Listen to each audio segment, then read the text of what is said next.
Praise the Lord. எல்லோரும் நல்லா இருக்கிறீங்களா? இந்த அக்டோபர் மாதத்தில் ஆண்டவருடைய வாக்குத்தத்த வசனத்தை நான் வாசிக்கிறேன்.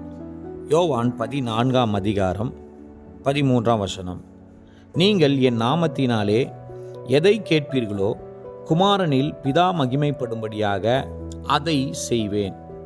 ஒரு முறை ஒரு குருடனை ஆண்டவரிடத்தில் கொண்டு வந்தாங்க. அந்த குருடன் இயேசுவின் இடத்துல கேட்கும்போது, தாவீதின் குமாரனே எனக்கு மனமிறங்கும் அப்படின்னு கேட்கும்போது, அப்போ இயேசு அவங்ககிட்ட கேட்டார், நான் உனக்கு என்ன செய்யணும், எதை செய்யணும்னு நீ நினைக்கிற அப்படின்னு கேட்கும்போது அவன் சொன்னான், நான் பார்வை அடையணும். கொஞ்சம் யோசிச்சு பாருங்கள். அவன் ஒரு குருடன், வாழ்க்கை ஃபுல்லாக பிச்சை எடுத்து கொண்டு இருந்தான்.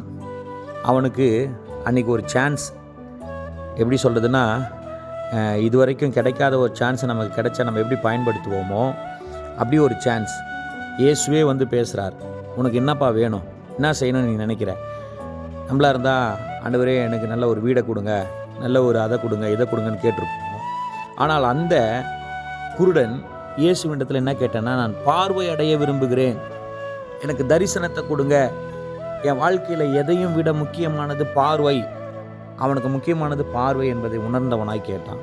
இன்றைக்கி உங்கள் வாழ்க்கையில், நம்முடைய வாழ்க்கையில் இந்த அக்டோபர் மாதத்தில் நீங்கள் எதை கேட்கப் போகிறீர்கள் என்பதை யோசித்து தேவனிடத்தில் கேளுங்கள்.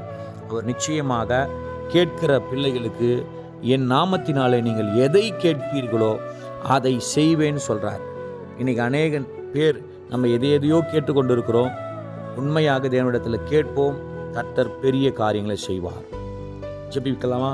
மகா இரக்கமும் கிருபையும் நிறைந்த எங்கள் நல்ல தெய்வமே, இந்த அற்புதமான அக்டோபர் மாதத்தில் ஆண்டவரே, நீங்கள் சொன்னீங்களே, என் நாமத்தினாலே நீங்கள் எதை கேட்பீர்களோ அதை செய்வேன்னு சொன்னீங்க.